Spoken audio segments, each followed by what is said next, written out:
نحمده ونصلي على رسوله الكريم اما بعد فاعوذ بالله من الشيطان الرجيم بسم الله الرحمن الرحيم رب اشرح لي صدري ويسر لي امري واحلل عقدة من لساني يفقهوا قولي۔ فجر کا وقت طلوع فجر سے طلوع آفتاب سے پہلے تک ہے۔ طلوع فجر سے یعنی فجر کے پھوٹنے سے سورج کے طلوع ہونے سے پہلے تک۔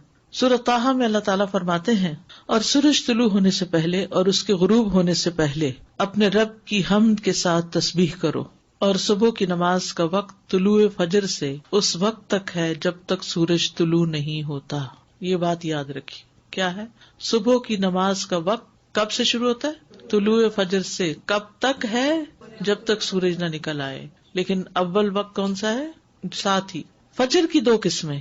جابر بن عبداللہ رضی اللہ عنہ سے مروی ہے، وہ کہتے ہیں کہ رسول اللہ صلی اللہ علیہ وسلم نے فرمایا، فجر کی دو قسمیں ہیں، ایک فجر کاذب ہے جس میں روشنی بھیڑیے کی دم کی طرح اوپر کو اٹھتی ہے نہ کہ چوڑائی میں، اور دوسری فجر صادق ہے جس میں روشنی ارزن پھیلتی ہے نہ کہ طولن، اوپر نہیں جاتی بلکہ رائٹ لیفٹ جاتی۔ اب تو خیر ہم ٹائم دیکھ کے سب اندازہ کر لیتے ہیں، لیکن اگر کبھی کوئی ایسا سبب نہ ہو تو یہ یاد رکھیے کہ نماز فجر کا وقت اس وقت شروع ہوتا ہے جب روشنی رائٹ لیفٹ کو پھیلتی، ارزن پھیلتی، بڑے پیمانے پہ پھیلتی ہے۔ فجر کا وقت طلوع فجر ثانی سے شروع ہوتا ہے اور سورج کے طلوع ہوتے ہی ختم ہو جاتا ہے، اور فجر ثانی سے مراد وہ سفیدی ہے جو مشرق کی جانب آسمان کے کناروں پر چوڑے طریقے سے نظر آتی ہے، اور یہ شمال سے جنوب کی طرف پھیل جاتی ہے، نارتھ سے ساؤتھ کی طرف جاتی۔ اور جہاں تک بات فجر اول کی ہے تو یہ سفیدی فجر ثانی سے تقریباً 1 گھنٹہ پہلے نمودار ہوتی ہے، اور ان دونوں میں فرق ہے۔ فجر اول اوپر کو لمبی ہوتی ہے، چوڑی نہیں ہوتی، یعنی وہ مشرق سے مغرب کی طرف پھیلتی ہے، اور فجر ثانی شمال سے جنوب کی طرف چوڑے طریقے سے پھیلتی ہے۔ فجر اول اندھیرے والی ہوتی ہے، یعنی یہ روشنی تھوڑی مدت کے لیے ہوتی، پھر اندھیرا چھا جاتا ہے۔ فجر ثانی تاریک نہیں ہوتی بلکہ روشنی اور چمک میں بڑھتی جاتی ہے۔ فجر ثانی تاریک نہیں ہوتی، یہ بہت بڑا فرق ہے۔ فجر اول تھوڑی سی روشنی نظر آئی پھر اندھیرا ہو گیا، لیکن فجر ثانی جو رائٹ لیفٹ پھیلتی ہے وہ پھر کم نہیں ہوتی، زیادہ ہی روشنی ہوتی جاتی ہے حتیٰ کہ سورج نکل آتا ہے۔ فجر ثانی آسمان کے ساتھ متصل ہوتی ہے، اس کے اور آسمان کے کناروں کے درمیان اندھیرا نہیں ہوتا، اور فجر اول آسمان کے کناروں سے کٹی ہوئی ہوتی ہے اور اس کے اور آسمان کے کناروں کے درمیان اندھیرا ہوتا ہے۔ اول وقت عبداللہ ابن عمرو ابن العاص سے روایت ہے، انہوں نے کہا کہ رسول اللہ صلی اللہ علیہ وسلم سے نمازوں کے اوقات کے بارے میں پوچھا گیا تو آپ نے فرمایا، فجر کی نماز کا وقت اس وقت تک ہے جب تک سورج کا پہلا کنارہ نہ نکلے۔ اندھیرے میں نماز۔ ابو برزہ رضی اللہ عنہ سے روایت ہے کہ نبی صلی اللہ علیہ وسلم صبح کی نماز ایسے وقت میں پڑھتے کہ ہم میں سے کوئی آدمی اپنے پاس بیٹھے ہوئے کو پہچان لیتا تھا، اور آپ اس نماز میں 60 سے 100 آیات تلاوت فرماتے تھے۔ حضرت عائشہ کہتی ہیں، انہوں نے فرمایا کہ مومن عورتیں رسول اللہ صلی اللہ علیہ وسلم کے ہمراہ فجر کی نماز میں چادریں اوڑھے ہوئے شریک ہوتی تھیں۔ نماز سے فراغت کے بعد وہ اپنے گھروں کو ایسے وقت میں واپس لوٹتی کہ انہیں رات کی تاریکی کی وجہ سے کوئی پہچان نہیں سکتا تھا۔ اس سے کیا پتہ چلتا ہے کہ نبی صلی اللہ علیہ وسلم فجر کی نماز اندھیرے میں ہی پڑھ لیتے تھے، حتیٰ کہ جب نماز ختم ہوتی تو اس وقت بھی اندھیرا ہوتا تھا، حالانکہ طویل کی رات کی ہوتی تھی۔ یعنی آپ یوں سمجھیے کہ اذان کے ساتھ ہی پھر نماز شروع کر دی جائے، تب یہ ہو سکتا ہے۔ ما یعرفن من الغلس، یعنی نبی صلی اللہ علیہ وسلم اول وقت میں نماز ادا کرتے، اور عورتیں جب نماز کے بعد واپس جاتی تو اپنے کپڑوں میں لپٹی ہوتی تھیں، ان کو کوئی اندھیرے کی وجہ سے نہیں پہچان سکتا تھا کیونکہ ابھی اندھیرا موجود ہوتا۔ جبکہ دوسری حدیث میں کہ آپ سلام پھیرتے تو ہر کوئی اپنے ہم مجلس کو پہچان لیتا، اور یہاں آیا کہ اندھیرے کی وجہ سے پہچانی نہیں جاتی، تو یہ بات معلوم ہے کہ ان دونوں حالتوں میں فرق ہے کہ آدمی کسی کے پہلو میں بیٹھا ہو اور کوئی اس سے دور ہو، ان دونوں باتوں میں فرق ہوتا ہے۔ تو قریب میں بیٹھا شخص اندھیرے کے باوجود پہچان لیا جاتا ہے، جبکہ دور کوئی شخص ہو تو وہ نہیں پہچانا جاتا، دور کوئی شخص ہو تو نہیں پہچانا جاتا۔ یہ حدیث اس بات پر دلالت کرتی ہے کہ نماز کو اول وقت پر ادا کیا جائے گا۔ تو اب ہر نماز کو الگ الگ لیتے ہیں، فجر کی نماز کو کب ادا کرنا پسندیدہ ہے؟ اندھیرے میں۔ درمیانی وقت۔ انس رضی اللہ عنہ کہتے ہیں کہ نبی صلی اللہ علیہ وسلم سے صبح کی نماز کے وقت کے بارے میں پوچھا گیا، جواباً آپ نے ایک دن طلوع فجر کے وقت صبح کی نماز پڑھائی اور دوسرے دن صبح روشن ہونے کے بعد پڑھی۔ پھر پوچھا، صبح کی نماز کے بارے میں دریافت کرنے والا کہاں ہے؟ پھر وضاحت کرتے ہوئے فرمایا کہ اس نماز کا وقت ان دو اوقات کے درمیان ہے۔ اور فجر کا وقت ہے جب تک سورج طلوع نہ ہو، ووقت الفجر ما لم تطلع الشمس، فجر کو روشن کر کے پڑھنا۔ محمود بن لبید نے اپنے انصاری قوم کے کئی صحابہ سے بیان کیا ہے کہ رسول اللہ صلی اللہ علیہ وسلم نے فرمایا، فجر کی نماز پڑھنے کے ساتھ یعنی پڑھتے پڑھتے تم جس قدر بھی روشنی کرو گے وہ تمہارے لیے ثواب میں اضافے کا ذریعہ ہے، یعنی ٹائم اچھا لگا اس میں۔ فجر کو روشن کرنے کا مطلب، جو سمجھتا ہے کہ فجر کو اندھیرے میں پڑھنا افضل ہے وہ اس حدیث کو تاخیر پر محمول کر رہا ہے کہ فجر کی ابتدا کی خوب تحقیق کر لے کہ واقعی یقین ہو جائے کہ فجر طلوع ہو گئی، یا وہ جو اس حدیث کو چاندنی راتوں کے ساتھ خاص کرتا ہے کیونکہ چاندنی راتوں میں طلوع فجر کی ابتدا کو نہیں پہچانا جا سکتا، تو انہیں احتیاط کرتے ہوئے کچھ انتظار کر کے نماز پڑھنے کا حکم دیا کہ ایسا نہ ہو کہ طلوع فجر سے پہلے ہی نماز ادا کر لیں، یا اسے نماز کو لمبا پڑھنے پر محمول کیا جاتا ہے۔ اور یہ بات اس حدیث کے ساتھ زیادہ موافق ہے جس میں ہے کہ فجر کی نماز میں تم جیسے جیسے سفیدی کرو گے یہ اجر کو بڑھاتی جائے گی، لمبی پڑھیں گے تو تبھی روشنی ہوگی۔ طلوع آفتاب سے پہلے پہلے نماز پڑھنا، سورج نکلنے سے پہلے پہلے نماز پڑھنا۔ جریر بن عبداللہ رضی اللہ عنہ سے روایت ہے، انہوں نے کہا، ہم لوگ نبی صلی اللہ علیہ وسلم کے پاس تھے کہ آپ نے 14ویں رات کے چاند کی طرف دیکھا، پھر فرمایا، خبردار، تم قیامت کے دن اپنے رب کو اسی طرح دیکھو گے جس طرح اس چاند کو دیکھ رہے ہو، تمہیں اسے دیکھنے میں کوئی دشواری یا اشتباہ نہیں ہوگا، لہٰذا اگر تم میں استطاعت ہو تو سورج کے طلوع ہونے سے پہلے اور اس کے غروب ہونے سے پہلے کی نمازوں سے مغلوب نہ ہو جاؤ تو ایسا ضرور کرو۔ ابو ہریرہ سے روایت ہے کہ رسول اللہ صلی اللہ علیہ وسلم نے فرمایا، جس نے سورج کے طلوع ہونے سے پہلے فجر کی 1 رکعت پا لی تو تحقیق اس نے صبح پا لی۔ 1 رکعت جو بھی پا لے وہ پوری نماز ادا کرے۔ ابو ہریرہ سے مروی ہے کہ اگر تم میں سے کوئی سورج غروب ہونے سے پہلے نماز عصر کی پہلی رکعت پڑھ لے تو وہ اپنی نماز کو جاری رکھتے ہوئے مکمل کرے، اسی طرح جو آدمی سورج طلوع ہونے سے پہلے نماز فجر کی پہلی رکعت ادا کر لے تو وہ بھی اپنی نماز کو جاری رکھتے ہوئے مکمل کر لے۔ یہ نہ سوچے کہ اب سورج نکل رہا ہے تو مجھے اس وقت نہیں پڑھنی چاہیے، نہیں، قضا اس وقت بھی آپ پڑھ سکتے ہیں۔ وقت سے پہلے فجر پڑھنے کی حرمت، اور وہ کیا ہے؟ فجر صادق کے وقت نماز پڑھنا۔ فجر کی 2 قسمیں ہیں، فجر صادق ہے جس میں سحری کھانا حرام ہوتا ہے اور نماز فجر پڑھنا درست ہوتا ہے، اور فجر کاذب ہے جس میں نماز فجر کی ادائیگی حرام ہوتی ہے اور سحری کا کھانا درست ہوتا ہے۔ سمجھ آ گئی اس بات کی؟ فجر کو لیٹ پڑھنے کی ممانعت۔ شیخ ابن باز سے پوچھا گیا کہ ایک آدمی صبح کی نماز ادا کرنے میں جو کوتاہی کرتا ہے کیونکہ وہ جلدی جاگ نہیں پاتا، باقی تمام نمازوں کے فرائض وہ ان کے اوقات میں پڑھتا ہے، تو کیا یہ اس کا عمل قبول کر لیا جائے گا؟ کیا آپ کے پاس کچھ ایسی باتیں ہیں جن سے آپ اس کو کچھ نصیحت کریں؟ یہ بھی ہوتا ہے نا، بعض اوقات بچے ماں باپ کی بات نہیں سنتے تو پھر ان کو کہاں لے جایا جاتا ہے؟ کسی اسکالر کے پاس، کسی ایسے شخص کے پاس کہ جس سے وہ کچھ انسپائر ہو یا جس کا کچھ روب ہو اور وہ اس کی بات سن کے بات مان لیں۔ 1 رکعت آپ کی کمپلیٹ دونوں سجدوں کے بعد جب آپ اٹھ جاتے ہیں تب ہوتی ہے؟ جی استاذہ جی، فجر کی جو آخری رکعت بھی جو ابھی ہم نے پڑھا نا کہ آخری وقت میں اگر نماز مل رہی ہے تو اس کو مکمل کر لیں، جی تو سنت کے لیے پھر یہ کہ سورج پوری طرح نکلنے کا انتظار کریں پھر سنت ادا کریں؟ جی ہاں، آپ نے دونوں دفعہ کہا کہ 1 رکعت پڑھی ہو تو مکمل کریں، اگر ہم نے کچھ بھی نہیں پڑھا اور سورج نکل آ گیا یعنی کہ 7:30 ہو گئے جان نماز تک آتے آتے، پھر کیا حکم؟ پھر تو سورج نکلنے دیں اور پڑھیں۔ پھر ویٹ کریں گے؟ یعنی اگر ابھی سورج نکلا نہیں، مثلاً 7:30 پہ سورج نکل رہا ہے اور آپ نے نماز شروع کی ہے 7:25 پہ یا 26 پہ مثلاً، اور بائی دا ٹائم آپ سجدے تک پہنچے ہیں تو سورج نکلنا شروع ہو گیا، اب آپ کیا کریں گے؟ پوری کریں گے، چاہے سورج نکل رہا ہے پوری کریں گے، کیونکہ آپ نے جب شروع کی تھی سورج نہیں نکلا تھا، نکلنا شروع نہیں ہوا تھا، آپ نے پوری 1 رکعت سورج نکلنے سے پہلے ادا کر لی ہے تو دوسری بھی اب ادا کر لیجیے۔ وہ جو سورج کا کنارہ نکل آنے والی بات ہے نا، بس وہ وہاں پہ بالکل ایک کلیئر کٹ ہو جاتا ہے کہ سورج کا طلوع کیا چیز کاؤنٹ ہو رہی ہے کہ اس کا کنارہ نکل آیا، کیونکہ فرام دا ٹائم کہ اس کا شروع کا کنارہ نکلتا ہے ٹل دا ٹائم کہ پوری ڈسک نظر آتی ہے اس میں چند منٹ ہوتے ہیں، تو لوگ اس میں بعض اوقات کنفیوژن کرتے ہیں کہ نہیں اگر کنارہ ہی نکلا نا ابھی پورا تو نہیں نکلا، تو کنارہ نکلا مینس طلوع الشمس، سورج نکل آیا کا مطلب یہ ہے کہ اس نے اپنا آپ ظاہر کر دیا، چاہے پورا کیا یا تھوڑا کیا۔ ایگزیکٹلی، بس وہ یہ جو ڈسک کا معاملہ یہ اگر یاد رہے تو بہت واضح ہو جائے گی چیز۔ جی ہاں، زیادہ یہ فجر صادق اور کاذب اس کا تھوڑا سا فرق اور تھوڑا سا واضح کریں، تھوڑا سا کنفیوژن۔ اگر بادل نہ ہو تو آپ فجر کا جو وقت لکھا ہوا نا کیلنڈر پر، اس سے 1 گھنٹہ پہلے اٹھ کے اپنی کھڑکی سے افق کو دیکھیں، مغرب کی طرف نہیں، مشرق کی طرف، کہ کیا آسمان پہ کوئی روشنی نظر آئی ہے۔ جو روشنی ایسے اوپر کو اٹھتی ہوئی تھوڑی سی نظر آتی ہے اور پھر اس کے بعد وہ غائب بھی ہو جاتی ہے، تو وہ فجر کاذب ہوتی ہے، اس کے بعد نماز نہیں پڑھتے. وہ وقت ہوتا ہے جب سحری کھاتے ہیں، سحری کھانے کا وقت ہوتا ہے، جب روشنی نکلتی ہے اور آسمان پر وسیع طور پر ارزن پھیل جاتی ہے. تھوڑی تھوڑی آتی ہے لیکن پھیلتی وہ پھر زیادہ پھیل جاتی. تو یہ فجر کا وقت ہوتا ہے، یعنی فجر کاذب سحری کھانے کا وقت ہے، تہجد کا وقت ہوا. السلام علیکم ورحمۃ اللہ وبرکاتہ. میرا یہ سوال ہے کہ جب آخری 4 منٹ بھی رہ گئے اور 5 منٹ بھی رہ گئے، اس وقت ہم نے نماز شروع کی تو اس وقت تلاوت چھوٹی یا بڑی؟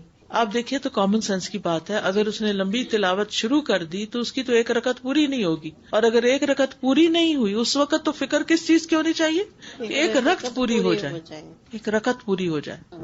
سن بورن ہی سن رائز ہے، بورن کا مطلب ہے نظر آنے لگ گیا نا، چاہے تھوڑا سا نظر آنے لگا تو یہ رائز ہو گیا. اذان شروع ہو جاتی ہے تو کیا سحری ختم کر لیں یا رک جائیں؟ جیسے نفلی روزے رکھتے ہیں، کبھی کبھی ایسا ہوتا ہے ٹائم بہت کم ہوتا ہے تو آپ ٹائم دیکھ کر رکھے نا کتنا وقت، مطلب اذان کے وقت کھانا جائز نہیں؟ اذانوں کو چھوڑیں، شاید ہی کوئی مسجد ہو جو بالکل ایگزیکٹ ٹائم پر اذان دیتی ہو، کوئی نہ کوئی آگے پیچھے، پہلے تو نہیں لیکن بعد میں تھوڑا بہت ہو جاتا ہے. تو جو وقت ہے نا یعنی فجر طلوع ہونے کا، اس پر آپ بند کر دیں، اذان ختم ہونے کا انتظار نہ کریں، اس سے پہلے ختم کر دیں. کیونکہ کچھ مؤذن تو اتنی لمبی اذان دیتے ہیں کہ ہو سکتا ہے 10 منٹ لگ جائے ان کی اذان کو. تو بات یہ ہے کہ کسی بھی مسلمان کے لیے جائز نہیں کہ وہ فجر کی نماز میں سستی کرے، فجر ہو یا فجر کے علاوہ کوئی اور نماز ہو. تمام نمازوں کی حفاظت، ان کے اوقات کی حفاظت، جماعت سے پڑھنے کی حفاظت ہونی چاہیے. ظہر کا وقت نصف النہار کے بعد سے عصر سے پہلے تک ہے. نہار کا مطلب ہوتا ہے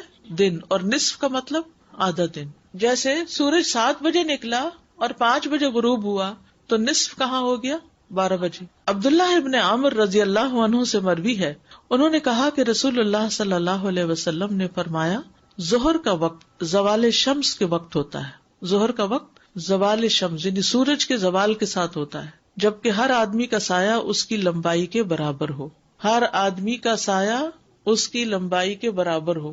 یہ اس وقت تک رہتا ہے جب تک عصر کا وقت نہ ہو جائے، یعنی سایہ اس وقت تک نہیں رہتا، وقت اس وقت تک رہتا ہے جب تک عصر نہ ہو جائے. اول وقت، انس بن مالک رضی اللہ عنہ سے روایت ہے کہ ایک دفعہ رسول اللہ صلی اللہ علیہ وسلم سورج ڈھلنے پر تشریف لائے اور ظہر کی نماز پڑھائی. آخری وقت، پھر جب تم ظہر پڑھو تو عصر ہونے تک اس کا وقت ہے. ظہر جلدی پڑھنا. ظہر کی نماز کے حوالے سے اصل اور مستحب بات یہ ہے جس پر سب کا اتفاق ہے کہ اس کو جلدی پڑھا جائے، وقت داخل ہوتے ہی پڑھ لیا جائے اور اسے اس کے اول وقت میں ادا کیا جائے. جابر بن سمرہ رضی اللہ عنہ سے روایت ہے کہ انہوں نے نبی صلی اللہ علیہ وسلم سے روایت کیا کہ نبی صلی اللہ علیہ وسلم ظہر کی نماز اس وقت پڑھتے تھے جب سورج ڈھل جاتا تھا. گرمی کی شدت میں بھی ظہر جلدی پڑھنا. محمد ابن عمر جو کہ حسن بن علی بن ابی طالب کے بیٹے ہیں کہتے ہیں کہ ہم نے جابر رضی اللہ عنہ سے نبی صلی اللہ علیہ وسلم کی نمازوں کے اوقات پوچھے تو انہوں نے کہا آپ ظہر کی نماز سخت گرمی کے وقت میں پڑھا کرتے تھے، یعنی زوال کے بعد اول وقت میں پڑھتے تھے. انس بن مالک سے روایت ہے، انہوں نے فرمایا جب ہم رسول اللہ صلی اللہ علیہ وسلم کے پیچھے نماز ظہر ادا کرتے تو گرمی سے بچاؤ کے لیے اپنے کپڑوں پہ سجدہ کرتے، یعنی سخت گرمی ہوتی پھر بھی پڑھتے. یہ اس بات پر دلالت کرتی ہے کہ آپ صلی اللہ علیہ وسلم سخت گرمی میں بھی ظہر کی نماز کو جلدی پڑھ لیتے تھے. گرمی کی شدت میں ظہر تاخیر سے پڑھنے کا جواز ضرور ہے. ابو مسعود انصاری سے روایت ہے، وہ کہتے ہیں کہ میں نے رسول اللہ صلی اللہ علیہ وسلم کو دیکھا کہ آپ نماز ظہر پڑھتے تھے جبکہ سورج ڈھل جاتا تھا، اور سخت گرمی کے وقت کبھی مؤخر بھی کر لیتے تھے. کبھی کبھی ٹیمپریچر بہت ہائی ہو جاتا ہے نا، تو اس صورت میں تھوڑا تاخیر بھی کر لیتے.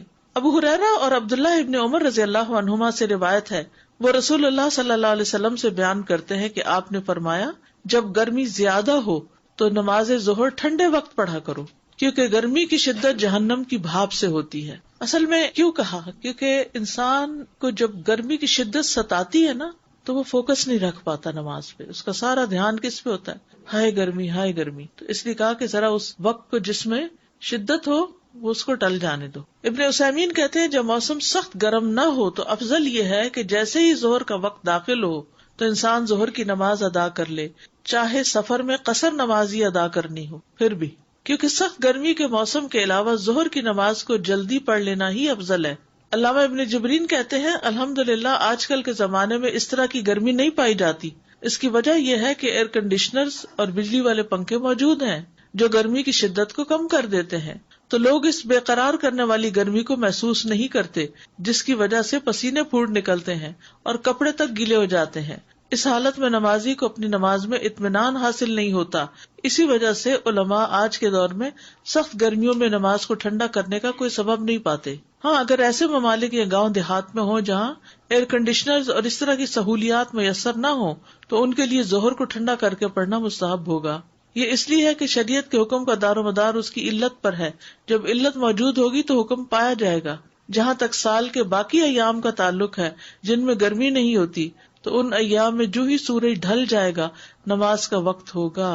اگر آپ نے شروع کر دی نماز، ٹائم بہت کم ہے، لیکن آپ کا فون بول گیا کہ فجر ختم ہو گئی، اب آپ توڑیں گے نماز؟ نہیں، کنٹینیو کمپلیٹ کریں گے، چاہے آپ کی ایک رکعت نہیں بھی ہوئی، چاہے رکعت پوری نہیں بھی ہوئی، اب آپ شروع کر چکے ہیں، توڑیں گے نہیں، تو وہ ہوگی یا پھر آپ ہو ریپیٹ جائے کریں گی، گے؟ ہو جائے گی۔ استاد جی، یہاں پر اکثر مسجدوں میں جو بھی موسم ہو 1:30 بجے کی نماز کا ٹائم ہو، 1:30 یہ ظہر کا درست ٹائم، نہیں، وہ بس کنوینئنس کے لیے کہ لوگ شاید لنچ ٹائم وہی ہوتا ہے اس لیے رکھتے ہیں۔ اپنا پڑھ لیں، پہلے اپنی پڑھ جی لیں، پڑھ لیں اپنی۔ السلام علیکم استاذہ جی، میں نے بھی کوشچن پوچھنا ہے کہ اگر آپ نے تکبیر تحریمہ پڑھ لیا اور قرات شروع کر دی ہے اور ایسے میں اسموک الارم بج گیا ہے کہ گھر کا ہے کچھ، تو آپ توڑ سکتے ہیں نماز؟ جی، جب کوئی ایمرجنسی ہو تو نماز توڑ سکتے ہیں۔ عصر کا وقت ظہر کے آخری وقت سے سورج پیلا ہونے تک، اور عصر کی نماز کا وقت ہے جب تک سورج زرد نہ ہو جائے۔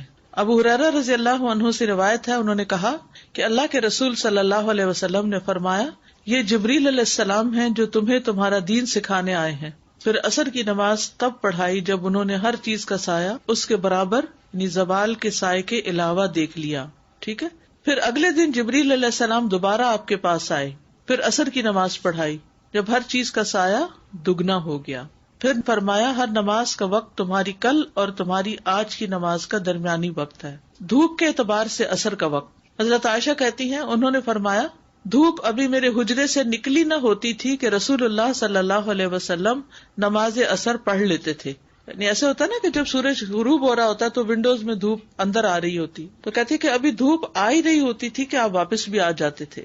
اول وقت کیا ہے؟ انس بن مالک رضی اللہ عنہ سے روایت ہے کہ رسول اللہ صلی اللہ علیہ وسلم عصر کی نماز ایسے وقت میں پڑھتے تھے جب سورج بلند اور روشنی میں کمی کے بغیر ہوتا تھا اور زندہ ہوتا تھا، یعنی ابھی چمک اس کی یا گرمی دھوپ باقی ہوتی تھی۔ اوالی کی طرف جانے والا عصر پڑھ کر چلتا اور اوالی جو ہے مدینہ کے بالائی حصے کی بستیوں میں پہنچتا تو سورج ابھی بلند ہوتا۔ یہ بستیاں مدینہ سے 2 یا 8 میل کی مسافت پر تھی، یعنی مسجد نبی سے نماز پڑھ کر اپنی اس بستی تک پہنچ جاتے جب بھی ابھی سورج جو ہے وہ بلند ہی ہوتا تھا، غروب کے قریب نہیں ہوتا تھا۔ درمیانی وقت، ابو موسیٰ رضی اللہ عنہ سے روایت ہے کہ ایک سائل نے نبی صلی اللہ علیہ وسلم سے اوقات نماز کے بارے میں سوال کیا، مگر آپ نے اسے کوئی جواب نہ دیا حتیٰ کہ بلال کو حکم دیا تو انہوں نے عصر کے لیے آذان اور اقامت کہی جبکہ سورج سفید اور اونچا تھا، اور جب اگلا دن ہوا تو آپ نے عصر پڑھی جبکہ سورج زرد ہو گیا تھا، یا کہا کہ جب شام ہو گئی۔ پھر آپ صلی اللہ علیہ وسلم نے فرمایا، کہاں ہے نماز کے اوقات پوچھنے والا؟ نماز کا وقت ان 2 اوقات کے مابین ہے۔ آخری وقت عصر کا وقت جب تک سورج زرد نہ ہو جائے۔ اضطراری وقت، مجبوری کا وقت، ابو ہریرہ سے روایت ہے کہ رسول اللہ صلی اللہ علیہ وسلم نے فرمایا، اگر تم میں سے کوئی سورج غروب ہونے سے پہلے عصر کی نماز کا ایک سجدہ پا لے تو اس کو چاہیے کہ وہ اپنی نماز کو جاری رکھتے ہوئے مکمل کرے۔ اب آپ کے سوال کا جواب اس میں آ گیا۔ ٹھیک ہے، کیا سوال تھا؟ کہ ابھی نماز شروع ہی کی تھی کہ وہ گھڑی سے الارم بج گیا کہ سورج نکل گیا یا سورج غروب ہو گیا، تو آپ دیکھیے حدیث دوبارہ، اگر تم میں سے کوئی سورج غروب ہونے سے پہلے عصر کی نماز کا ایک سجدہ پا لے، ابھی 2 نہیں ہوئے، 2 سے رکعت پوری ہوتی، تو اس کو چاہیے کہ وہ اپنی نماز کو جاری رکھتے ہوئے مکمل کرے، نماز توڑنی نہیں، اب اس کو کنٹینیو کرے۔ عصر اول وقت پڑھنا چاہیے۔ انس بن مالک رضی اللہ عنہ سے روایت ہے، کہتے ہیں کہ ہم عصر کی نماز پڑھتے تھے، پھر جانے والا قباء جاتا، ان لوگوں کے پاس پہنچتا اور سورج ابھی اونچا ہوتا تھا۔ قباء مدینہ سے 2 میل کی مسافت پر ہے۔ انس بن مالک سے روایت ہے، انہوں نے کہا کہ رسول اللہ صلی اللہ علیہ وسلم نے ہمیں عصر کی نماز پڑھائی تو جب آپ فارغ ہوئے تو آپ کے پاس بنو سلمہ کا ایک آدمی آیا اور کہا، اے اللہ کے رسول، ہم اپنے لیے اپنا اونٹ نہر کرنے کا ارادہ رکھتے ہیں اور ہم چاہتے ہیں کہ آپ بھی اس موقع پر موجود ہوں۔ آپ نے فرمایا ٹھیک ہے، اور آپ نکل پڑے، ہم بھی آپ کے ساتھ چل پڑے ہم نے دیکھا اونٹ ابھی ذبح نہیں کیا گیا تھا، اسے ذبح کیا گیا، پھر اس کا گوشت کاٹا گیا، پھر اس میں سے کچھ پکایا گیا، پھر ہم نے سورج غروب ہونے سے پہلے اسے کھا لیا. عصر کی نماز جلدی پڑھی تو یہ کام بھی جلدی ہو گیا نا. ہم کیا کرتے ہیں، پہلے سارا کچھ کر لیں، کھانا بنا لیں، یہ کر لیں وہ کر لیں، ہر چیز صاف ستھری کر پھر نماز پڑھیں گے اور اتنے میں دھوپ پیلی پڑ جاتی. پہلے نماز پڑھ لیں اور اس کے بعد تسلی سے کام کریں، آپ دیکھیں گے آپ کے کام میں بھی برکت ہوگی. رافع بن خدیج سے روایت ہے، وہ کہہ رہے تھے ہم رسول اللہ صلی اللہ علیہ وسلم کے ساتھ نماز عصر پڑھتے، پھر اونٹ ذبح کیا جاتا، اس کے 10 حصے کیے جاتے، پھر ہم اسے پکاتے اور سورج کے غروب ہونے سے پہلے ہم اچھی طرح پکا ہوا گوشت کھا لیتے. اچھی طرح پکا ہوا گوشت، لحمن نضیجا، نضج ہوتا ہے جو گل جائے، کلما نضجت جلودہم آتا ہے نا. صحابہ کا عصر کی نماز اول وقت پر پڑھنا. ابو امامہ بن سہل رضی اللہ عنہ بیان کرتے ہیں کہ ہم نے عمر بن عبدالعزیز کے ساتھ ظہر کی نماز پڑھی، پھر ہم باہر نکلے اور انس بن مالک رضی اللہ عنہ کی خدمت میں حاضر ہوئے تو ہم نے انہیں عصر کی نماز پڑھتے ہوئے پایا. میں نے پوچھا چچا جان یہ کون سی نماز ہے جو آپ نے پڑھی؟ انہوں نے جواب دیا عصر کی ہے، اور یہی رسول اللہ صلی اللہ علیہ وسلم کی نماز ہے جو ہم آپ کے ساتھ پڑھا کرتے تھے. عصر جلدی پڑھنے کا حکم. ابو ملیح سے روایت ہے، کہتے ہیں کہ ہم ابر آلود دن میں بریدہ رضی اللہ عنہ کے ہمراہ ایک جنگ میں شریک تھے تو انہوں نے فرمایا نماز عصر جلدی پڑھ لو، کیونکہ نبی صلی اللہ علیہ وسلم کا ارشاد ہے جس نے عصر کی نماز چھوڑ دی پس اس کے عمل ضائع ہو گئے. ایسا نہ ہو کہ لیٹ ہو اور اس کی وجہ سے نماز بھی ضائع اور عمل بھی ضائع. عصر کو لیٹ نہ کرنا. علاء ابن عبد الرحمن بیان کرتے ہیں کہ ہم ظہر کے بعد انس رضی اللہ عنہ کے ہاں گئے، وہ اٹھ کر نماز عصر پڑھنے لگ گئے. جب وہ اپنی نماز سے فارغ ہوئے تو ہم نے ان سے جلدی نماز پڑھنے کا ذکر کیا، یا خود انہوں نے ذکر کیا تو کہا میں نے رسول اللہ صلی اللہ علیہ وسلم کو فرماتے ہوئے سنا یہ منافقین کی نماز ہے، یہ منافقین کی نماز ہے، یہ منافقین کی نماز ہے. ان میں سے ایک بیٹھا رہتا ہے حتیٰ کہ جب سورج زرد ہو جاتا ہے اور شیطان کے 2 سینگوں کے درمیان یا ان سینگوں کے اوپر ہوتا ہے تو اٹھ کر 4 ٹھونگے مارتا ہے اور اس میں تھوڑا ہی اللہ کا ذکر کرتا ہے. اور یہ حقیقت ہے جو نماز لیٹ ہوتی ہے اس میں انسان کی توجہ پوری طرح نماز کی طرف نہیں ہوتی. ایک اور روایت سے بھی پتہ چلتا ہے کہ منافق کی عصر لیٹ ہوتی ہے. رسول اللہ صلی اللہ علیہ وسلم نے فرمایا کیا میں تمہیں منافق کی نماز کے بارے میں نہ بتاؤں؟ وہ عصر کی نماز مؤخر کرتا رہتا ہے یہاں تک کہ سورج غروب ہونے کا وقت گائے کی انتڑیوں کی چربی کی طرح بکھرا ہوا ہوتا ہے تو اس وقت اسے پڑھتا ہے. یعنی اس وقت آپ چھوٹی چھوٹی بدلیاں سی آ جاتی ہیں نا سورج کے آس پاس، غروب اور طلوع میں آپ دیکھیں کہ چھوٹے چھوٹے بادل کے ٹکڑے، تو اس کی طرف اشارہ ہے یہاں. یعنی بہت کلیئر اسکائی ہو تو پورے کا پورا بال نیچے جا رہا ہوتا، ورنہ اس کے اندر لمبی لمبی لہریں سی ہوتی ہیں بادلوں کی. عصر کی نماز فوت ہونے کا نقصان. نبی صلی اللہ علیہ وسلم نے فرمایا جس شخص نے نماز عصر چھوڑ دی اس کے اعمال باطل ہو گئے، یعنی اس کے تو عمل ہی ضائع ہو گئے. عصر کے فوت ہو جانے پر نبی صلی اللہ علیہ وسلم کی شدید ناراضگی. حضرت علی سے روایت ہے، کہتے ہیں کہ رسول اللہ صلی اللہ علیہ وسلم نے غزوہ احزاب کے دن فرمایا اللہ ان مشرکین کی قبروں اور ان کے گھروں کو آگ سے بھر دے جس طرح انہوں نے ہمیں درمیانی نماز عصر سے روکا، یعنی جنگ میں مشغول رکھا حتیٰ کہ سورج غروب ہو گیا. اور جو لوگ خود اپنی مرضی سے غروب کر لیں، اتنی بڑی وعید ہے. تو کیا سمجھ میں آیا عصر کا وقت کب ہے؟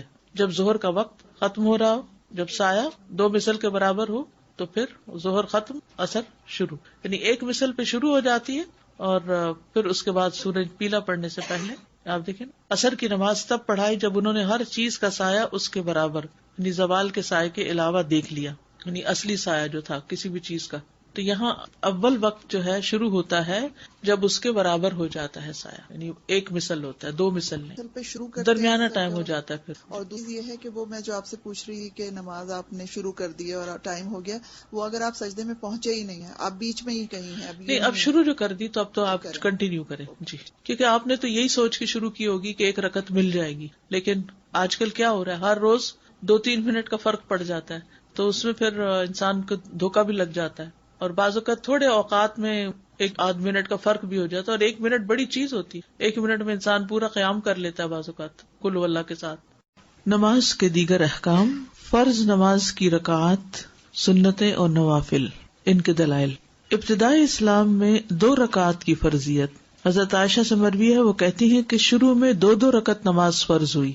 جب آپ صلی اللہ علیہ وسلم مدینہ تشریف لائے تو آپ نے ہر نماز اس طرح پڑھی کہ اس کے ساتھ اتنی ہی نماز اور ملا دی، یعنی مکہ میں 2 رکعتیں پڑھتے تھے اور پھر مدینہ میں آ کر 2 کے ساتھ 2 اور ملا دی سوائے نماز مغرب کے کہ وہ دن کی نماز کو وتر یعنی طاق کرنے والی ہے، یعنی سورج نکلنے سے پہلے سے لے کر غروب ہونے تک دن ختم ہو جاتا ہے نا، یعنی طلوع فجر سے غروب آفتاب تک. تو دن کی نمازیں جو ہیں ان کو وتر کرنے کے لیے مغرب کی نماز 4 رکعت کی بجائے 3 رکعت ہے، سوائے نماز مغرب کے کہ وہ دن کی نماز کو وتر کرنے والی ہے، اور نماز فجر کے کہ اس میں لمبی قرات کی جاتی ہے تو 2 رکعتیں رکھی گئیں.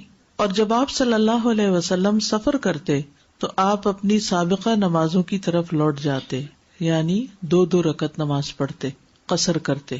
اسی طرح ایک اور روایت میں آتا ہے، جابر بن زید سے روایت ہے، انہوں نے کہا کہ عائشہ رضی اللہ تعالی عنہا کہتی ہیں کہ آپ صلی اللہ علیہ وسلم مکہ میں 2 رکعت فرض پڑھا کرتے تھے، پھر جب آپ مدینہ تشریف لائے تو 4 اور 3 رکعت والی نمازیں فرض ہو گئیں. تو آپ صلی اللہ علیہ وسلم نے 2 رکعتیں پڑھنا ترک کر دیا اور نماز پڑھنی شروع کر دی، یعنی نئے حکم پر عمل کرتے ہوئے. اور مکہ میں پڑھی جانے والی 2 رکعتوں کو مسافر کے لیے مکمل نماز قرار دیا. تو فرض نمازیں 2 بھی ہیں، فجر کی 4 اور 4، ظہر اثر کی، اور مغرب کی 3 اور عشاء کی بھی 4 ہے. تو 2، 3 اور 4 نمازیں جیسا کہ آپ جانتے ہیں کہ معراج کے موقع پر فرض کی گئی تھی. اور اس سلسلے میں طویل حدیث پیچھے آپ پڑھ چکے ہیں صحیح بخاری کی، جس میں آپ صلی اللہ علیہ وسلم اپنا معراج کا سفر بیان کرتے ہوئے فرماتے ہیں کہ مجھے سدرۃ المنتہا تک بلند کیا گیا، اور پھر رات اور دن میں 50 نمازیں فرض کی گئی. جب آپ واپس لوٹے تو موسیٰ علیہ السلام نے پوچھا کہ آپ کو کیا حکم دیا گیا ہے، تو آپ نے بتایا کہ 50 نمازوں کا. تو موسیٰ علیہ السلام نے کیا کہا تھا کہ آپ کی امت 50 نہیں پڑھ سکتی، جائیے اپنے رب سے تخفیف کروائیے. پھر آپ صلی اللہ علیہ وسلم لوٹ کر گئے تو اللہ تعالیٰ نے 10 نمازیں معاف کر دی. پھر واپس آئے تو موسیٰ علیہ السلام نے پھر یہی کہا. آپ پھر لوٹ کر گئے تو 10 اور معاف ہو گئی. پھر اسی طرح دوسری دفعہ، تیسری دفعہ، اور پھر اسی طرح جب آخری دفعہ نبی صلی اللہ علیہ وسلم 5 نمازوں کے ساتھ آئے تو موسیٰ علیہ السلام نے کہا میں بنی اسرائیل کا تجربہ کر چکا ہوں، آپ کی امت 5 بھی نہیں پڑھے گی. تو آپ نے کہا کہ اب مجھے اپنے رب کے پاس جاتے ہوئے شرم آتی ہے.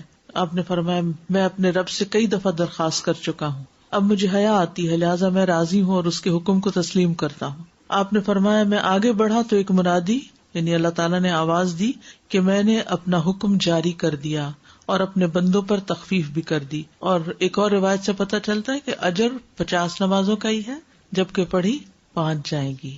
ابن عباس کہتے ہیں کہ اللہ عز و جل نے معراج کے موقع پر اپنے نبی پر 50 نمازیں فرض کی تھی، پھر انہوں نے اپنے رب سے دعا کی تو اس نے انہیں 5 کر دیا. تو فرض نمازیں کتنی ہوئی؟ 5 نمازیں فرض ہیں. ابن محیریز سے مروی ہے کہ بنو کنانہ کے مخدجی نامی ایک شخص نے شام میں ابو محمد نامی ایک شخص کو کہتے ہوئے سنا کہ وتر واجب ہے. تو مخدجی نے کہا کہ میں عبادہ بن صامت کے پاس گیا اور انہیں ابو محمد کی بات بتائی تو عبادہ نے کہا کہ ابو محمد نے غلط کہا، میں نے رسول اللہ صلی اللہ علیہ وسلم کو سنا ہے آپ فرماتے تھے 5 نمازیں ہیں جو اللہ نے بندوں پر فرض کی ہیں، اور وتر کی نماز جو ہے وہ فرض نہیں ہے، ٹھیک ہے، وہ سنت مؤکدہ ہے اور وہ عشاء کی نماز کا حصہ بھی نہیں ہے. آگے آج ہم انشاءاللہ تفصیل پڑھیں گے تو وہاں آپ سارے دلائل مزید دیکھیں گے. انس بن مالک کہتے ہیں کہ ہمیں رسول اللہ صلی اللہ علیہ وسلم سے غیر ضروری طور پر کسی چیز کے بارے میں سوال کرنے سے روک دیا گیا، تو ہمیں بہت اچھا لگتا تھا کہ کوئی سمجھدار بدو آپ کی خدمت میں حاضر ہو اور آپ سے سوال کرے اور ہم بھی جواب سنیں. تو بہرحال ایک بدو آیا اور اس نے آپ سے کچھ سوال جواب کیے کہ آسمان کس نے بنایا، زمین کس نے بنائی، پہاڑ کس نے گاڑے. تو آپ نے فرمایا کہ سب کچھ اللہ نے کیا ہے. تو اس نے پھر کہا کہ قسم اس ذات کی جس نے آسمان بنایا اور زمین بنائی اور یہ پہاڑ نصب کیے، کیا اللہ ہی نے آپ کو رسول بنا کر بھیجا ہے؟ آپ نے جواب دیا ہاں. اس نے کہا آپ کے قاصد نے بتایا ہے کہ دن رات میں ہمارے ذمے 5 نمازیں ہیں. آپ نے فرمایا اس نے سچ کہا. تو اس حدیث سے بھی کیا پتہ چلتا ہے کہ فرض نمازیں 5 ہیں.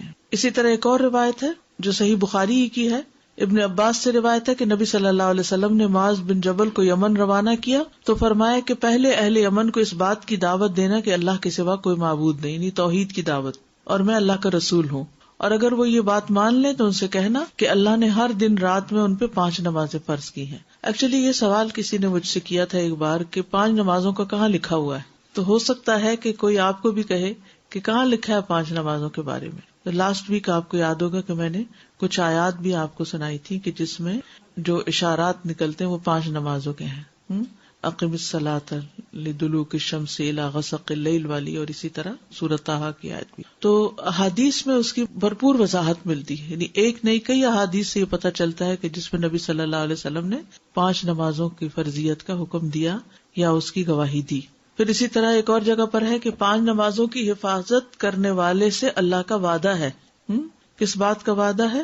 کہ اسے ضرور جنت میں داخل کروں گا، اور جو ان کی حفاظت نہیں کرے گا اس کے لیے اللہ کے ہاں کوئی عہد نہیں. فرائض کی ادائیگی کامیابی کی طرف لے جاتی ہے، یعنی یہ بات ہم سب کو اچھی طرح معلوم ہونا چاہیے کہ کامیابی کا انحصار فرائض کی ادائیگی پر ہے. بعض اوقات ہم نفلی صدقات، نفلی روزہ، نفل نماز اس کو بڑے شوق سے کرتے ہیں اور کیا سمجھ کے کرتے ہیں کہ اس میں ہمارے لیے بڑا اجر ہے، اور اس وقت ہم سمجھتے ہیں فرض تو فرض ہے نا، فرض کا اجر ہمارے ذہن میں نہیں آتا.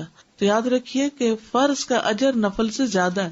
اس کا یہ مطلب نہیں کہ صرف فرض پڑھنے چاہیے، فرض کے علاوہ نوافل بھی پڑھنے چاہیے، لیکن نوافل پڑھنے کا شوق ہونا اور فرض پڑھنے کو بوجھ سمجھنا یہ نہیں ہونا چاہیے. جو فرائض کی ادائیگی کرے اس کے لیے جنت کا وعدہ ہے. جابر رضی اللہ عنہ سے روایت ہے، وہ کہتے ہیں کہ نعمان بن قوقل نبی صلی اللہ علیہ وسلم کی خدمت میں حاضر ہوئے، پھر کہا اے اللہ کے رسول مجھے بتائیے، جب میں فرض نماز پڑھتا رہوں اور حرام کو حرام سمجھوں اور حلال کو حلال سمجھوں تو کیا میں جنت میں داخل ہو جاؤں گا؟ تو نبی صلی اللہ علیہ وسلم نے فرمایا کہ ہاں ہو جاؤ گے، اور ایسے شخص کے لیے جنت کے ہر دروازے سے داخلہ ہے.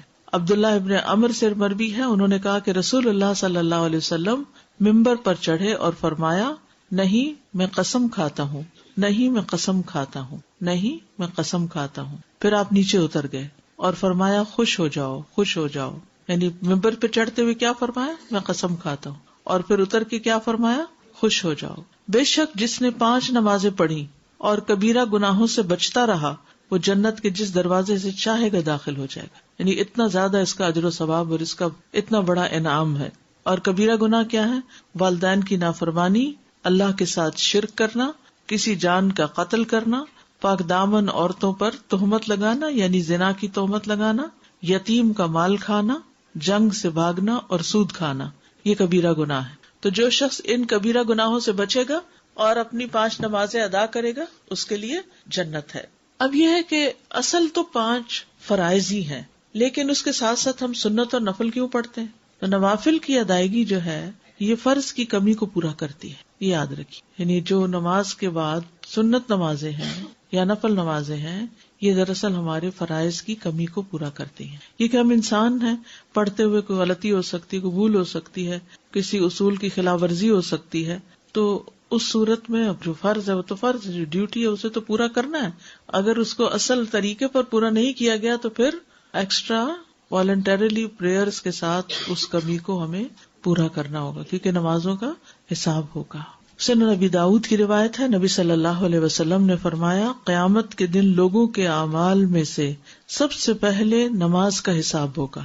آپ نے فرمایا ہمارا رب عز و جل فرشتوں سے فرمائے گا، حالانکہ وہ پہلے ہی خوب جاننے والا ہے، میرے بندے کی نماز دیکھو، کیا اس نے اس کو پورا کیا ہے یا اس میں کوئی کمی کی ہے؟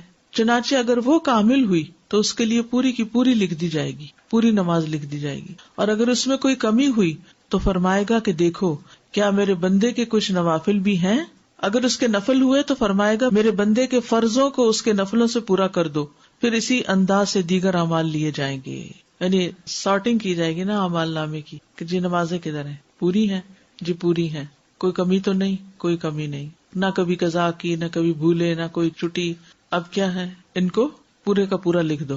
لیکن اگر اس سارٹنگ میں کچھ کمی ہوئی تو وہاں کہاں سے پوری کریں گے کمی؟ اس کے لیے پھر نوافل کام آئیں گے. تو اس لیے نوافل بھی شوق سے پڑھنے چاہیے تاکہ اصل پوری ہو جائے. سنت جو ہے وہ فرض میں شامل ہوں گی یا نوافل میں شامل ہوں گی؟ نوافل میں شامل ہوں گی. فرائض کے علاوہ 12 سنتیں پڑھنے کا اجر، فرائض کے علاوہ دن میں 12 سنتیں پڑھنے کا اجر. نبی صلی اللہ علیہ وسلم نے فرمایا جو شخص ہمیشہ 12 رکعت پڑھے تو اللہ عز و جل اس شخص کے لیے جنت میں گھر بنائے گا. وہ کون سی ہیں 12 رکعتیں؟ پھر آپ نے خود ہی بتا دی. ظہر سے قبل 4، ظہر کے بعد 2، یہ سنت موقدہ کی بات ہو رہی ہے. مغرب کے بعد 2، عشاء کے بعد 2، فجر سے پہلے 2 رکعت. یہ 12 ہو گئی فرضوں کے علاوہ. اوپر ہم نے فرضوں کی تعداد پڑھی تھی نا، 2 فجر کے، 4 ظہر، 4 عصر، 3 مغرب اور 4 عشاء کے. یہ فرض تو ہو گئے. فرض کے بعد سنت موقدہ کا درجہ آتا ہے، تو یہ کتنی ہے؟ 12. ٹھیک ہے. فجر میں 2، ظہر میں 4 پہلے 2 بعد میں، مغرب میں 2 بعد میں، عشاء میں 2 بعد میں فرضوں کی. ٹھیک ہے. عمرو بن اوس رضی اللہ عنہ سے روایت ہے، انہوں نے کہا کہ مجھے انبسہ بن ابی سفیان نے اپنے مرض الموت میں ایک حدیث سنائی جس سے انتہائی خوشی حاصل ہوتی ہے. کہتے ہیں میں نے ام حبیبہ سے سنا، وہ کہتی تھی میں نے رسول اللہ صلی اللہ علیہ وسلم کو فرماتے ہوئے سنا، جس نے ایک دن اور رات میں یعنی 24 آورز میں 12 رکعتیں ادا کی، اس کے لیے ان کے بدلے جنت میں ایک گھر بنا دیا جاتا ہے. ام حبیبہ رضی اللہ عنہا نے کہا جب سے میں نے ان کے بارے میں رسول اللہ صلی اللہ علیہ وسلم سے سنا، میں نے انہیں کبھی نہیں چھوڑا. ٹھیک ہے. جب سے میں نے ان کے بارے میں ام حبیبہ سے سنا، میں نے انہیں کبھی ترک نہیں کیا. اب ہم نے بھی ترک نہیں کرنی، پوری کوشش کرنی. اچھا، اس میں ایک گنجائش بھی آگے آپ دیکھیں گے کہ اگر کسی وجہ سے جیسے ظہر میں جلدی ہے، آپ نے فرض پڑھ لیے الوداع کے اندر ہی اور سنت سوچتے ہیں گھر جا کے پڑھیں گے، جب تک گھر پہنچے عصر کا وقت بھی قریب ہو گیا، تو آپ چاہے عصر کا وقت داخل ہو رہا ہے اندر باہر ہے تب بھی پڑھ سکتے ہیں. ایون اگر عصر کی نماز بھی پڑھ لی ہے پھر اس کے بعد بھی پڑھ سکتے ہیں. اتنی گنجائش ہے ان میں. ٹھیک ہے. لیکن پڑھنے کا اہتمام کرنا چاہیے. سنتیں گھر میں پڑھنا پسندیدہ ہے مردوں کے لیے بھی، تو آپ کے لیے بھی اگر آپ یہاں فرض پڑھ لیتے ہیں کہ دیر نہ ہو جائے تو جا کے گھر میں اپنی سنتیں ادا کیجیے. ابن عمر رضی اللہ عنہما سے روایت ہے، انہوں نے کہا کہ رسول اللہ صلی اللہ علیہ وسلم نے فرمایا اپنے گھروں میں اپنی کچھ نماز پڑھ لیا کرو اور انہیں قبرستان نہ بناؤ. گھروں میں نماز پڑھ لیا کرو، انہیں قبرستان نہ بناؤ. یعنی ساری نمازیں باہر ہی نہیں پڑھ کے آ جانی چاہیے، چاہے مسجد ہی کیوں نہ ہو. مسجد میں فرائض اور باقی گھر میں. سنت موقدہ اور غیر موقدہ. بعض اہل علم کے نزدیک سنت موقدہ سے مراد وہ سنتیں ہیں جنہیں نبی صلی اللہ علیہ وسلم نے ادا کیا اور ان پر ہمیشگی اختیار کی، جیسے رواتب سنتیں کا سنن رواتب، یعنی جن کو چھوڑا نہیں آپ نے، جو فرض نماز سے پہلے اور بعد کی سنتیں اور وتر وغیرہ ہیں، جو ابھی اوپر آپ جن کی تفصیل پڑھی. اور سنت غیر موقدہ سے مراد مطلق سنتیں ہیں جن پر نبی صلی اللہ علیہ وسلم نے ہمیشگی اختیار نہ کی، ان کو غیر موقدہ کہتے ہیں. ٹھیک ہے. جیسے عصر سے پہلے کی 4 رکعتیں یا ظہر کے آخر میں 2 نوافل جن کو آپ کہتے ہیں. سنت موقدہ کون کون سی ہیں؟ فجر سے پہلے کی 2 سنتیں، ظہر سے پہلے کی 4 سنتیں، ظہر کے بعد کی 2 سنتیں، مغرب کے بعد کی 2 سنتیں، عشاء کے بعد کی 2 سنتیں. اور غیر موقدہ کون کون سی ہیں؟ ظہر کی 2 رکعتوں کے بعد کی 2 رکعتیں، عصر سے پہلے کی 4 رکعتیں، مغرب سے پہلے کی 2 ہلکی رکعتیں. آپ نے دیکھا ہوگا کہ حرم میں جب اذان ہوتی ہے مغرب کی تو سب لوگ کیا کرتے ہیں؟ 2 رکعت پڑھ لیتے ہیں. یہ غیر موقدہ ہے. تو جب ہمارے لوگ دیکھتے ہیں پہلی دفعہ تو پریشان ہوتے ہیں کہ مغرب سے پہلے بھی نماز ہوتی ہے، ہمیں تو پتہ ہی نہیں. پھر فجر کی رکعات کی تعداد 2 فرض رکعات. اب ان کے دلائل ہیں. قیس ابن عمر رضی اللہ عنہ بیان کرتے ہیں کہ رسول اللہ صلی اللہ علیہ وسلم نے ایک شخص کو دیکھا جو فجر کی نماز کے بعد 2 رکعتیں پڑھ رہا تھا. تو رسول اللہ صلی اللہ علیہ وسلم نے فرمایا صبح کی نماز 2 رکعتیں ہیں. تو اس شخص نے کہا میں نے فرض سے پہلے ہی 2 رکعتیں یعنی فجر کی سنتیں نہیں پڑھی تھی جو میں نے اب پڑھی ہیں. بس رسول اللہ صلی اللہ علیہ وسلم خاموش ہو گئے. ٹھیک ہے. تو فجر کے بعد رکعتیں نہیں ہیں الا یہ کہ آپ کی سنت رہ جائے. جیسے لاسٹ ٹائم بھی ذکر ہوا تھا نا نماز قضا کرنے کا، کہ اگر آپ اٹھے ہیں اور صرف 10 منٹ باقی ہیں تو آپ جلدی سے وضو کر کے فرائض ادا کر لیتے ہیں، پھر سورج نکلنے کا انتظار کرتے ہیں. جب وہ بلند ہو جاتا ہے تو 2 سنتیں جو آپ کی چھوٹ گئی تھی فجر کی وہ آپ اس وقت ادا کر لیتے ہیں. ٹھیک ہے. فرض سے پہلے 2 سنتیں. حضرت حفصہ کہتی ہیں کہ جب مؤذن اذان دیتا ہے اور فجر طلوع ہو جاتی، جب مؤذن اذان دیتا اور فجر طلوع ہو جاتی تو آپ صلی اللہ علیہ وسلم 2 رکعتیں پڑھتے تھے. یہ کون سی سنتیں ہیں؟ موقدہ کون سی؟ فجر کی، فجر سے پہلے کی 2 سنتیں. نبی صلی اللہ علیہ وسلم کا کسی بھی حالت میں یہ سنتیں نہ چھوڑنا، یہ جو فجر کی 2 سنتیں ہیں. قابوس اپنے والد سے روایت کرتے ہیں، انہوں نے کہا کہ میرے والد نے ایک عورت کو عائشہ رضی اللہ عنہا کی طرف بھیجا تاکہ وہ ان سے سوال کرے کہ کون سی نماز رسول اللہ صلی اللہ علیہ وسلم کو زیادہ محبوب تھی کہ جس پر آپ ہمیشگی کرتے تھے. انہوں نے کہا وہ نماز جو آپ کسی صورت نہ چھوڑتے، خاص صحت مند ہوتے یا مریض ہوتے یا سفر میں ہوتے یا مقیم ہوتے، وہ فجر سے پہلے کی 2 رکعتیں ہیں. کب کب نہیں چھوڑتے تھے؟ نہ صحت کی حالت میں، نہ بیماری کی حالت میں، نہ سفر کی حالت میں، نہ قیام کی حالت میں. کبھی بھی نہیں یہ 2 رکعتیں چھوڑی. ان کی اتنی زیادہ امپورٹنس ہے. بہت اجر و ثواب بھی ہے، کیونکہ اگلی حدیث سے آپ دیکھیں پتہ چلے گا کہ یہ دنیا و ما فیہا سے بہتر ہے. حضرت عائشہ رضی اللہ عنہا نبی صلی اللہ علیہ وسلم سے روایت کرتی ہیں کہ آپ نے فرمایا فجر سے پہلے کی 2 رکعتیں دنیا اور جو کچھ اس میں اس سے بہتر ہے. یہ بتائیے دنیا میں کیا کیا. ایک دن کسی نے مجھے ایک میسج بھیجا جس میں انہوں نے دنیا کا جو سب سے امیر ترین انسان ہے اس کو کھڑا دکھایا، اس کا شاید کوئی پراپرٹی جگہ تھی اس کے پاس، پھر نمبر 2، پھر نمبر 3، پھر 4 اور 5ویں نمبر پہ ایک بندے کو سجدہ کرتے ہوئے دکھایا، اور نیچے حدیث لکھی تھی کہ طلوع فجر کے وقت 2 رکعت نماز پڑھنا کیا ہے دنیا اور جو کچھ اس میں ہے. سب بلینئر سے بڑھ کر آپ بلینئر ہر روز ہو جاتے ہیں اگر آپ یہ 2 رکعتیں پڑھ لیتے ہیں. اتنا بڑا اجر و ثواب کماتے ہیں. لیکن کبھی ہم اٹھے دیر سے ہیں اور کبھی کچھ نہیں. ان کی حفاظت کرنی چاہیے اور ان کی ادا کرنے کا شوق ہونا چاہیے. ان کی اہمیت کی وجہ سے ہی آپ دیکھیے کہ صحیح مسلم کی روایت میں آتا ہے نبی صلی اللہ علیہ وسلم نے طلوع فجر کے وقت 2 رکعتیں نماز پڑھنے کے بارے میں فرمایا کہ ان کو پڑھنا میرے نزدیک ساری دنیا سے زیادہ محبوب ہے. ساری دنیا سے زیادہ محبوب ہے ان کو پڑھنا. اب دنیا کی اپنی محبوب چیزیں، جو بھی پیاری پیاری چیزیں ہیں آپ کو، ان سب کی لسٹ بنا لیجئے اور اس کے ایکول ان 2 رکعتوں کو رکھ لیجئے. دیکھیے والذین آمنوا اشد حبا للہ، انسان کو انسانوں سے بھی محبت ہوتی ہے، ان کی ملاقات کا بھی شوق ہوتا ہے، ان کے پاس بیٹھ کے بھی مزہ آتا ہے، سب باتیں اپنی جگہ ہیں. لیکن جب اللہ تعالیٰ بلا لیتے ہیں تو جو واقعی محبت کرتا ہوگا اللہ سے، اس کا دل بے چین ہو جائے گا. نماز کا وقت شروع ہوتے ہی دل بے چین ہو جائے گا، پھر اس کا دل نہیں لگے گا کسی اور سے باتیں کرنے میں، پھر وہ کہے گا کہ میں جلدی جاؤں اور اپنے رب سے ملاقات کروں. اس معیار پہ ہم نے اپنے دلوں کو لانا ہے. یہ نہیں کہ جو دنیا کے کام ہے ان میں اتنی دلچسپی، اتنی گہرائی، اچھا یہ کر لوں، یہ کر لوں، یہ کر لوں، نہیں. پھر فجر کی یہ سنتیں ہلکی رکعتیں ہیں. حضرت عائشہ سے روایت ہے، انہوں نے کہا کہ رسول اللہ صلی اللہ علیہ وسلم رات کو 13 رکعتیں پڑھتے تھے، پھر جب صبح کی اذان سنتے تو ہلکی پھلکی 2 رکعتیں یعنی فجر کی سنتیں پڑھتے تھے، ہلکی پھلکی.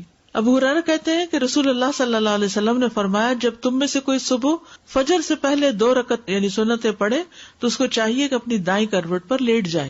حضرت عائشہ کہتی ہے کہ جب نبی صلی اللہ علیہ وسلم فجر کی 2 رکعتیں پڑھ لیتے تو اگر میں سوئی ہوتی تو لیٹ جاتے اور اگر میں جاگ رہی ہوتی تو مجھ سے باتیں کرنے لگتے. اب سوال یہ پیدا ہوتا ہے کہ جس کی فجر کی سنتیں رہ جائیں وہ کب ادا کرے؟ کبھی آپ کی رہ گئی، کیوں؟ ٹھیک ہے ٹائم کم تھا، اور عموماً ٹائم کی کمی سے ہی ہوتا ہے. اور بعض اوقات ایسا ہوتا ہے کہ ہمیں اندازہ نہیں ہوتا کہ کسی مسجد میں یا حرم میں نماز شروع ہونے کا وقت کتنا ہے. ہم گھر سے وضو وغیرہ کر کے نکلتے ہیں کہ وہاں جا کے پہلے سنت پڑھیں گے پھر فرض پڑھیں گے، اتنے میں کیا ہوتا ہے تکبیر ہو جاتی ہے. آپ اب کشمکش میں سنت پڑھو کہ فرض پڑھو. کچھ لوگ تو کیا کرتے ہیں ڈھیٹ بن کے سنت شروع کر دیتے ہیں اور پوری سنتیں پڑھ کے امام رکوع سجدے میں چلا جاتا ہے، 1 رکعت اپنی فرض قضا کر دیتے ہیں اس سے اور سنت پڑھتے رہتے. حالانکہ حکم کیا ہے؟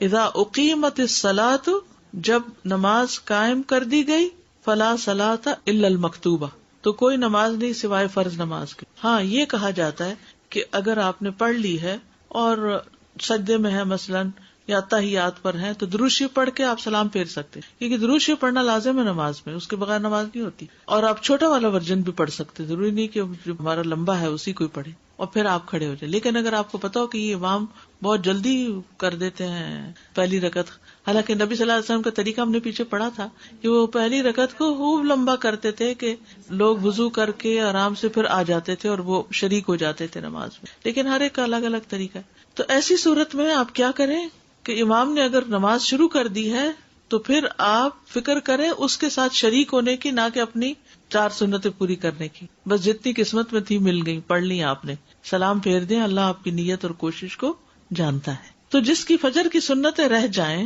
وہ کب ادا کرے؟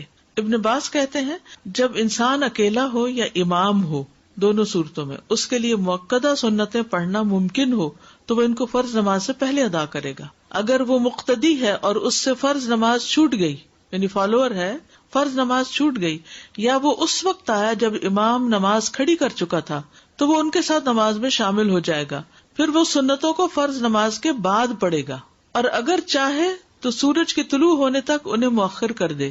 دونوں عمل ہی سنت میں آئے ہیں، یعنی فوراً بعد پڑھنے کا بھی اور سورج نکلنے کے بعد پڑھنے کا بھی. اگر نماز کے فوراً بعد پڑھ لے تو کوئی حرج نہیں، تاکہ وہ پڑھنا بھول نہ جائے، اور اگر چاہے تو انہیں مؤخر کر دے اور سورج طلوع ہونے کے بعد پڑھ لے، اس میں بھی کوئی حرج نہیں.